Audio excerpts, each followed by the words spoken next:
আসসালামু আলাইকুম friends, cooking and ব্লগে আরও একটি মজাদার রেসিপি নিয়ে আপনাদের মাঝে হাজির হয়েছি। আর আজকে আমি চাপা শুটকি দিয়ে সবজি দিয়ে রান্না করে দেখাবো। আর ফুলকপির ডাঁটা কিন্তু সঙ্গে থাকবে। ফুলকপির ডাঁটা কিন্তু খেলনা নয়। আর এটা যদি ঠিক মতো ভালোভাবে রান্না করতে পারেন, আসলে এটা কিন্তু খেতে ভারী মজা। তো আমি চাপা শুটকি 3টা নিয়েছি এবং সেটাকে ভালো করে পরিষ্কার করে নিয়েছি।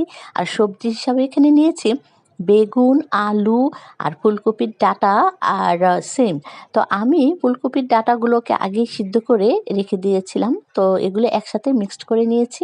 এখন আমি ব্লেন্ডারে ব্লেন্ড করে নিব। এজন্য আমি রসুন আর পেঁয়াজ,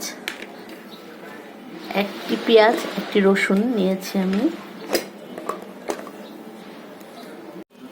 শুকনো মরিচ ভিজিয়ে রেখেছিলাম কিছুক্ষণ, তো সেগুলো নিয়েছি। আর এখানে আমি ওই যে শুটকিগুলো দিয়ে দিচ্ছি। তো আমি এখন এটা ব্লেন্ডারে ব্লেন্ড করব। এখানে আমি চাপা শুটকিকে আমি ব্লেন্ড করে নিয়েছিলাম। শুকনো মরিচ, তারপর একটা রসুন আর একটা পেঁয়াজ দিয়ে শুটকিগুলোকে যখন আমি ব্লেন্ড করেছিলাম কিছুটা পানি দিয়েছিলাম, তারপর ব্লেন্ড করেছি। তো এখানে আমি কড়াইতে 2টি পেঁয়াজ দিয়ে পেঁয়াজ লাল হওয়া পর্যন্ত একটু ভেজে নিচ্ছি। তো এখানে 2 টেবিল চামচ পরিমাণের মতো তেল দিয়েছিলাম। তো ভাজা পেঁয়াজগুলোর উপরে এখন আমি সেই শুটকিগুলো দিয়ে দিচ্ছি ব্লেন্ড করা। সেখানেও সামান্য পরিমাণে পানি দিয়েছিলাম। তো একসাথে এগুলোকে একটু ভালো করে ভুনে নিচ্ছি। আর এই ফাঁকে আমি স্বাদ মতো লবণ দিয়ে দিচ্ছি আর মশলা দিয়ে দিব। এখন আমি আধা চা চামচের মতো এখানে ধনে গুঁড়া দিয়েছি, আধা চা চামচের মতো হলুদ গুঁড়ো দিয়েছি।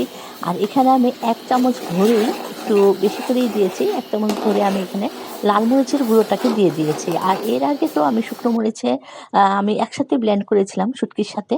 এবার নেড়ে চেড়ে ভালো করে আমি শুটকিগুলোকে একদম ভুনা ভুনা করে ফেলেছি। তো কষানো হয়ে গেলে আসলে এখন আমি সেই সবজিগুলো এখন দিয়ে দিচ্ছি। শুটকি আর সবজিগুলো ভালো করে নেড়ে চেড়ে একদম মিক্স করে ফেলবো। আর সব জায়গায় যাতে সমানভাবে একদম সবজির সাথে মিশে যায়, সেজন্য আমি ভালো করে নেড়ে চেড়ে দিচ্ছি।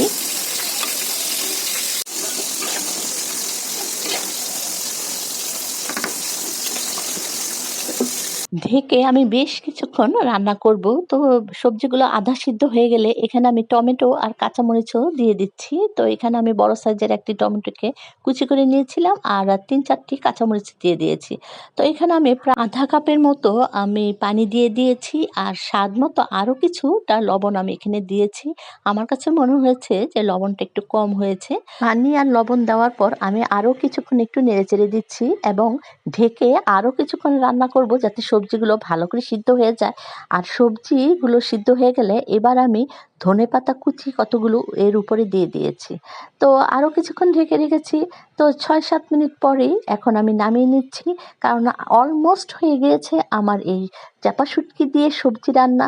তো এটা কিন্তু গরম গরম ভাতের সাথে খুবই মজা লাগে এবং এটা কিন্তু তৈরি করে আপনারা কমেন্টে আমাকে জানাবেন। এবং কারো যদি বেশি ভালো লেগে থাকে তাহলে বন্ধুদের মাঝে সেটা শেয়ার করবেন। আর অবশ্যই ভিডিওটি না টেনে দেখবেন এবং ভিডিওটি দেখার পরে অবশ্যই একটি লাইক দিবেন এবং লাইক দেওয়ার পরে কিন্তু কমেন্ট করবেন। আপনাদের কমেন্টগুলি পড়তে আমার খুব ভালো লাগে। আর আপনাদের জন্য আমার সব সময় দোয়া এবং ভালোবাসা রইল।